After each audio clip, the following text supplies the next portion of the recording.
Ach, Hotel Araka Medical Spa w Kołobrzegu. Mówią o nim legenda, ikona, ale czy za reklamowym uśmiechem nie kryje się sanatoryjna rzeczywistość? Czas to sprawdzić. Dzień dobry, z tej strony Wat. Zapraszam na recenzję, która nie zna litości. No dobrze, zaczynamy naszą śledczą wyprawę od terenu przed hotelem. Pierwsze co rzuca się w oczy, budka ochroniarza, strzeżony bastion Araki, a za nią ogromny parking, ale spokojnie, nas interesuje coś bardziej zielonego. Park. Prowadzi do niego szeroka, zadbana ścieżka, która jednocześnie kieruje nas prosto do głównych drzwi hotelu. Po obu stronach drzewa, przycięte krzaczki, klimat jak z folderu reklamowego.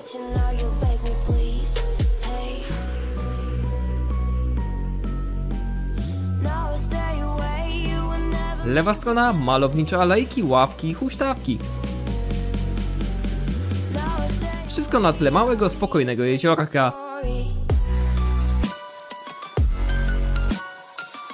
Prawa strona, niespodzianka, podświetlana instalacja w różnych kształtach, trochę jak artystyczny sen, albo halucynacja po zbyt dużej dawce jodu. Całość otoczona trawnikiem i ozdobnymi drzewkami. Muszę przyznać, na start nieźle, ale nie dajmy się zwieść, to dopiero początek. Wchodzimy frontem do Araki i od razu witają nas sklepy.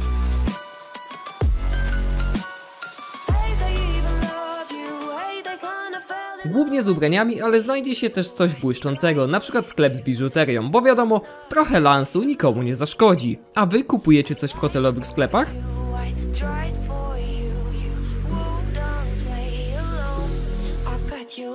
Po przekroczeniu kolejnych drzwi, witaj wnętrze, skręcamy w lewo, tu toalety, galeria spa i kolejny mały sklepik, a zaraz obok restauracja Odyseja, z której korzystają osoby przebywające tu na NFZ. Ściany pokryte białą tapetą z losową sztuką w ramkach, trochę jak galeria lokalnego klubu seniora. Podłoga, kremowe płytki klasy solidny szpital wojewódzki, ale czas wyjść z cienia. Otwiera się przed nami główna część recepcyjna, z lewej strony recepcja NFZ, a naprzeciwko niej strefa relaksu z wygodnymi fotelami. Obok wielkie wejście do centrum odnowy biologicznej, a tuż przy nim majestatyczna kamienna lada głównej recepcji hotelowej. Obsługa uprzejma, konkretna, robi swoje bez zbędnych ceregieli. Naprzeciwko recepcji ruchome schody prowadzące do serca hotelu, za nimi wyjście na tylny dziedziniec.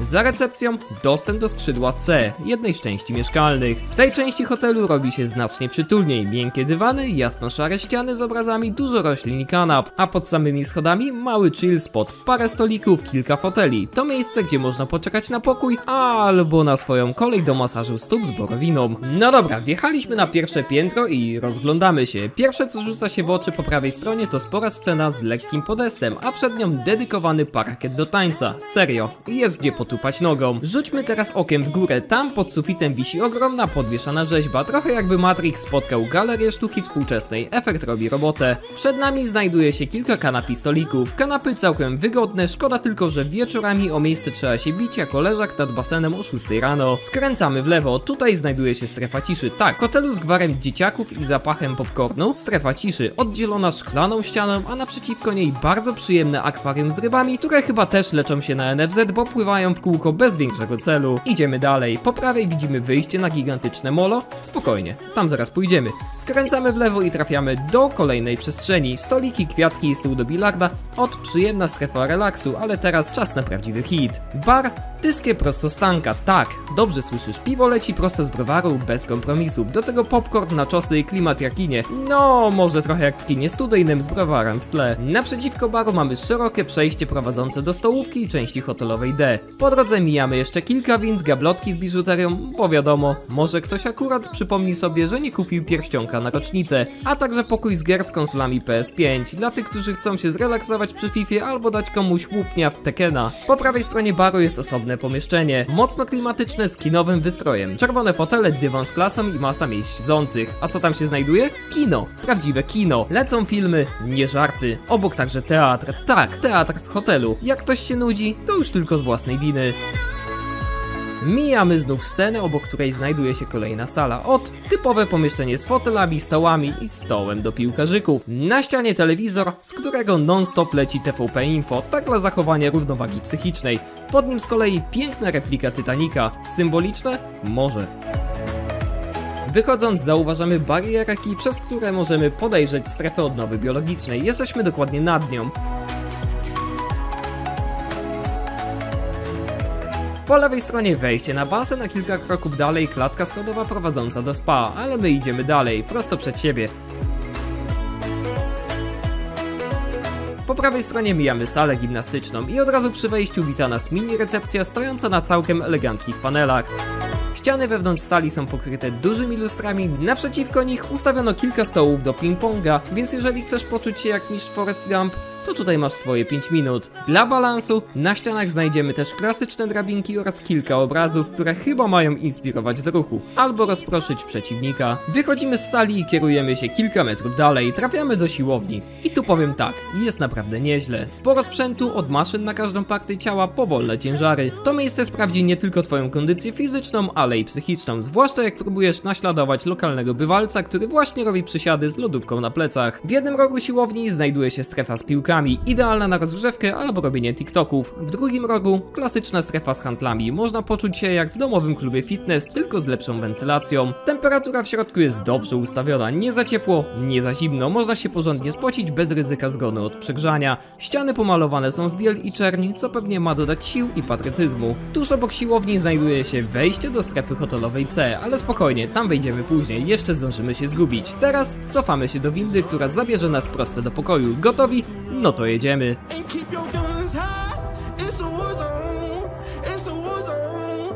No i dochodzimy do windy. Wygląda całkiem elegancko. Metalowe ściany z kilkoma numerami i informacjami, a z przodu przeszklony fragment, przez który można zobaczyć morze. Serio, a teraz zapraszam na przejażdżkę. Jedziemy na 7. piętro, trzymajcie się poręczy.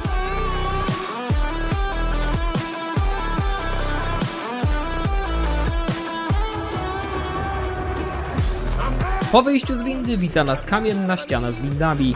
Wygląda całkiem solidnie, naprzeciwko klasyk hotelowy, kanapa i kwiatek. Skręcamy w lewo i wchodzimy do segmentu mieszkalnego. Korytarz wyłożony miękkim dywanem, na ścianach tapeta i jak to w tym hotelu masa obrazów. Czasem po drodze trafiają się kanapy, żeby człowiek mógł przysiąść i zastanowić się, czy dobrze skręcił.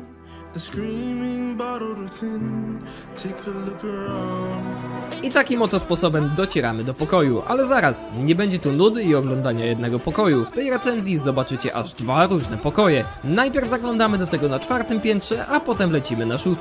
Po wejściu do pokoju pierwsze co rzuca się w oczy to całkiem pokaźna szafa. Spokojnie pomieści rzeczy dla 4 osób, tuż obok niej czeka na nas beżowe krzesło oraz mini szafka na walizki. A teraz ciekawostka, ta szafka jest zintegrowana z dużym drewnianym biurkiem, na którym czeka zestaw szklanek, woda, lampa oraz broszura z regulaminem hotelowym i bym zapomniał, jest jeszcze lodówka. Obok niej pokażę wam też kartę pobytu oraz karty ręcznikowe, a co do samego wejścia do pokoju, zamiast klasycznej karty dostajecie opaskę jak na festiwalu, stylowo i wygodnie. Nad biurkiem znajduje się lustro, a zaraz obok standardowy hotelowy telewizor. Tuż przy nim wyjście na balkon, ale zanim tam się ruszymy, zerknijmy na resztę pokoju. Naprzeciwko biurka znajdują się 3 łóżka, w tym jedno dwuosobowe, klasycznie. Przy łóżkach stoliki nocne z lampkami. Oczywiście nie mogło zabraknąć obrazów. 2 dzieła sztuki przedstawiają kutry. Klimat nadmorski w pełni zachowany. Wracając do szafy, znajdziecie tam safe oraz kilka wieszaków na kurtki. Przy samym wejściu do pokoju śmietnik, czyli wszystko na swoim miejscu. Czas na łazienkę. Mamy tutaj wszystko co trzeba. Lustro, szafkę, toaletę, suszarkę i umywalkę, a wszystko zamyka kabina prysznicowa. No i wisienka na torcie, balkon. Duży, ładny, z widokiem na pobliski hotel oraz morze.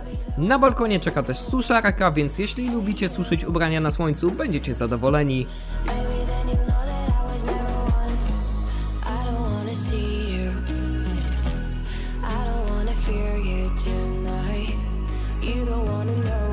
No to lecimy do drugiego pokoju. Zaczniemy nietypowo od balkonu. A dlaczego? Bo widok stąd po prostu zapiera dech w piersiach. Mamy pełen pakiet, parking jest, hotel obecny, a jako wisienka na torcie widok na morze.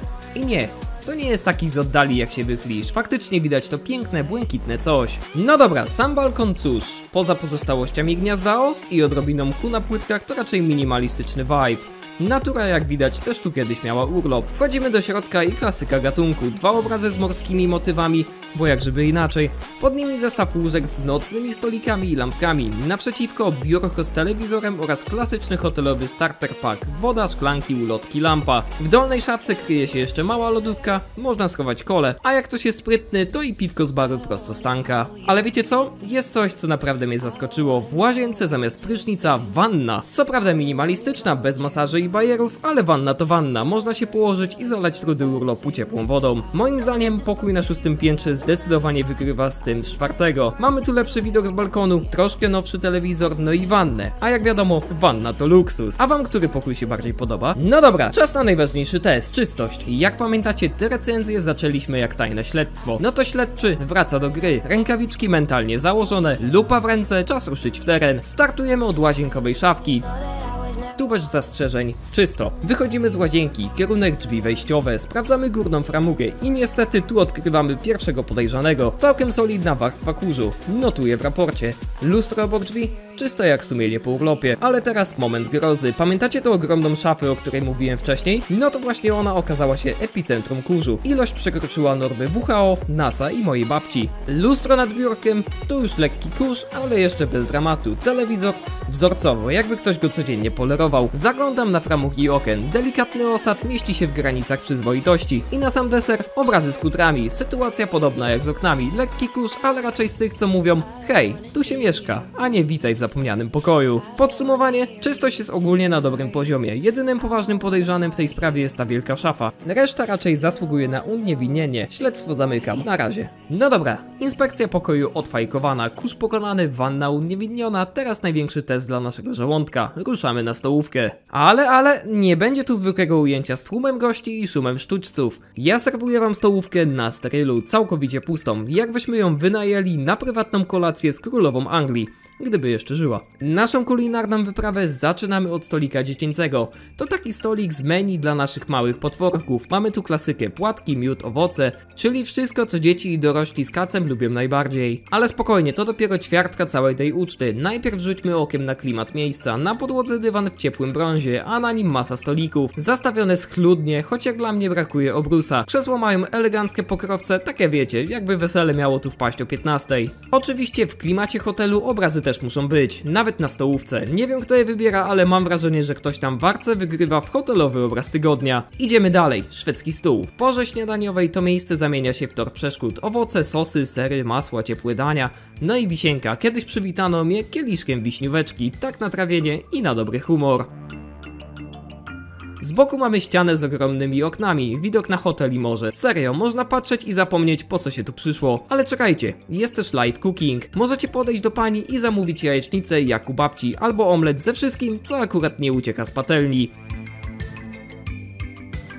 Za tą strefą znajdują się stoły z różnymi automatami, kawa, soki, woda z cytryną, no full service. Jedzenie w większości bardzo dobre, klasyka hotelowa, ale z charakterem. Chociaż zdarzyły się potrawy z delikatnym twistem smakowym, który nie każdemu może przypaść do gustu. I jakby kucharzowi omsknęła się ręka przy przyprawach. Moja ocena stołówki 8,5 na 10. Jest ładnie, konsekwentnie, czytaj są obrazy, obsługa szybka i ogarnięta, no i ten kieliszek na start robi robotę. No dobra. W pokoju byliśmy, kurz przetestowany, wanna uniewinniona, stołówka zaliczona. Czas na coś lżejszego, spacerek za hotel. Pamiętacie to molo, o którym wspominałem?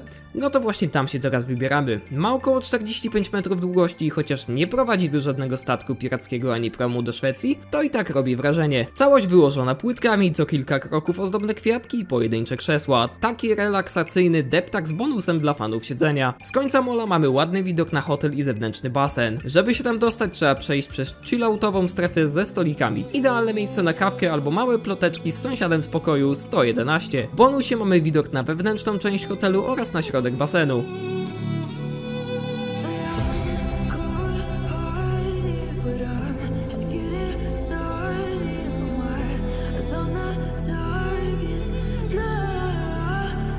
Ale idziemy dalej, docieramy do zewnętrznej strefy basenowej. Tutaj wita nas muzyka relaksacyjna z głośnika, ćwierakanie ptaszków, szum liści i może nawet dźwięk mieszanej coli z rumem, jeśli dobrze się wsłuchacie. Jest sporo leżaków, elegancki dostęp do basenu i generalnie nie ma się do czego przyczepić. No chyba, że ktoś liczył na jacuzzi z widokiem na Tatry.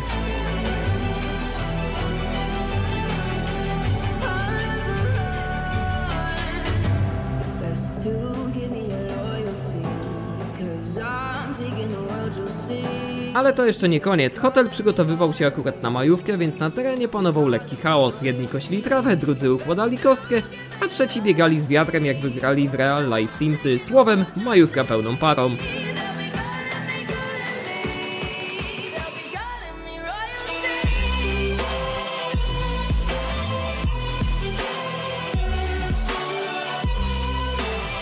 Po krótkim spacerze trafiamy na plac zabaw, duży, kolorowy, idealny dla dzieciaków z nadmiarem energii.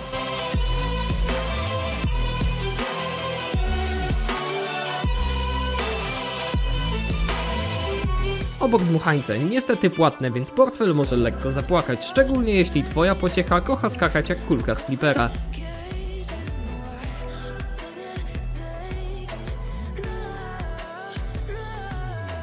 Idziemy dalej brukową ścieżką. Mijamy budynek z parkingiem dla lekarza dyżurnego. Szacunek przyda się, jeśli ktoś przegnie z opalaniem albo wiśnióweczką.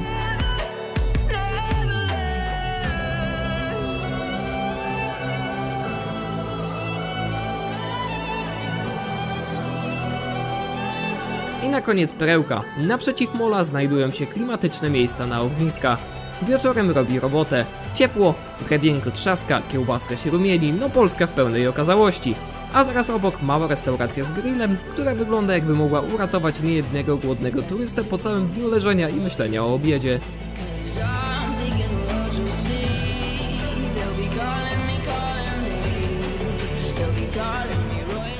A jako wisienka na torcie plaża, bo co to za wypoczynek nad morzem bez morza, nie? Wejście na plażę znajduje się jakieś 50 metrów od hotelu, dosłownie rzut klapką. Jest dobrze oznaczone, więc nie ma szans, że zamiast piasku traficie do kuchni. A jak już tam dotrzecie, to czeka was miłe zaskoczenie. Czysto, spokojnie, zero petów w piasku, tylko natura i morska bryza. Idealne miejsce, żeby rozłożyć ręcznik, złapać trochę słońca albo po prostu pogapić się na fale i udawać, że nie istnieją maile, rachunki i poniedziałki.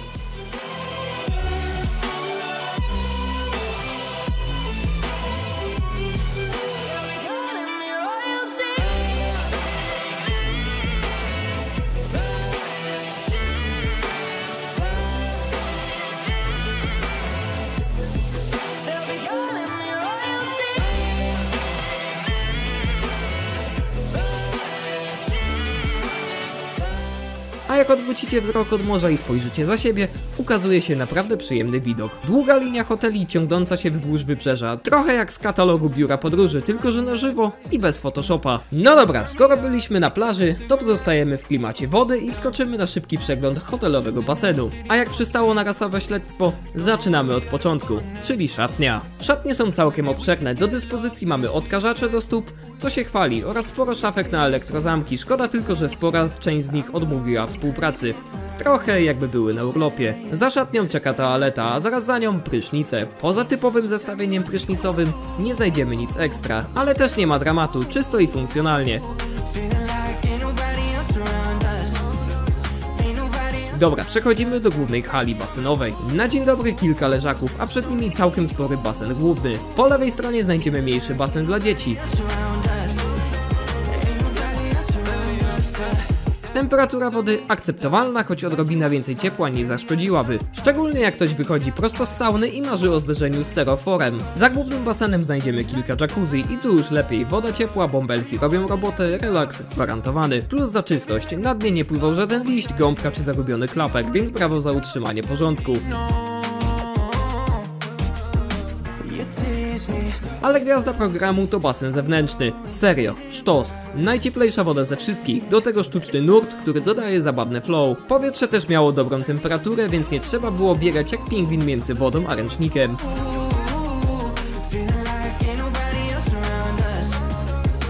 No dobra, czas na strefę ciszy, czyli sauny. Na wejściu mamy wodę do picia i lemoniadę, idealne po gorącym seansie, do tego parę krzesełek do chillowania, a dalej... Uwaga, ostrzeżenie o możliwej nagości. Kto nie gotowy, zawraca. Na środku strefy znajdziemy kolejne jacuzzi. Identyczne jak te wcześniej, więc bez rewolucji, ale obok zaczyna się prawdziwa sauna tour. Najpierw klasyczna sauna fińska, 85-95 stopni. Potem Crystal Sauna, 65-75 stopni i na deser łaźnia rzymska z przyjemnymi 45 stopniami. Każdy znajdzie coś dla siebie, od hardkorowego gorąca po łagodną parę. Na koniec szybki spacerek po całej strefie ciszy. Docieramy do korytarza z grzanymi ławkami, fajny bajer swoją drogą. A tuż obok znajduje się tajemnicze pomieszczenie, którego przeznaczenia nie rozgryzłem. Być może to portal do innego wymiaru? Kto wie.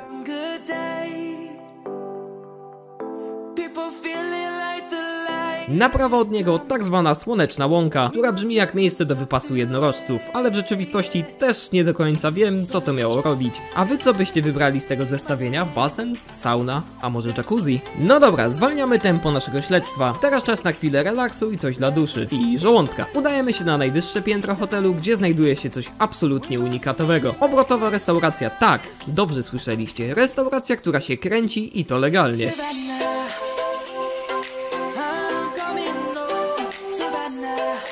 Ale już teraz powiem wam jedno, jeśli kiedyś marzyło wam się wypić kawę z idealnym widokiem na morze, bez względu na to, gdzie akurat siedzicie, to trafiliście w dziesiątkę. Ta miejscówka spełnia marzenia fanów widoczków.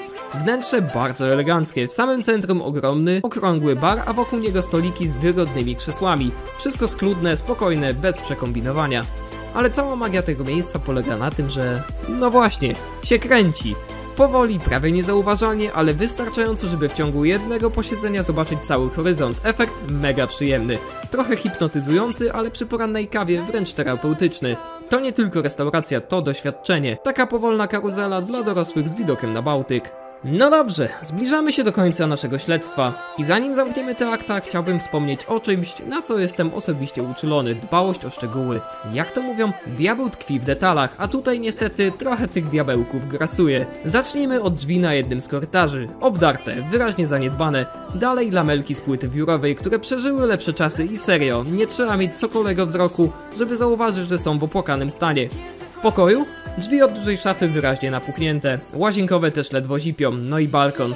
Historia sama w sobie, mech na płytkach, stare gniazdo w rogu, a niektóre kafelki luzem. A przypomnę, to było 6. piętro, wystarczy jedno dziecko z fantazją i mamy lotniczy incydent z płytką w roli głównej. Ale dobra, ponarzekałem, to teraz trzeba być fair, bo mimo tych wszystkich minusów, ten hotel i tak robi robotę. Obsługa jest w porządku, jedzenie całkiem spoko, lokalizacja genialna, atrakcje są, klimat się zgadza, a widoki potrafią zredukować stres do zera. To nie jest hotel instagramowy, gdzie wszystko błyszczy na pokaz, to raczej solidny zawodnik z kilkoma zadrapaniami. Da się tu wypocząć, zrelaksować i naprawdę miło spędzić czas. Czy bym polecił? Tak. Jeśli nie jesteś tutaj po to, by sprawdzać każdy szczegół, to będziesz zadowolony. Moja końcowa ocena to 7,5 na 10. Okej, a więc nasze śledztwo uważam za zakończone. Mam nadzieję, że materiał się wam podobał.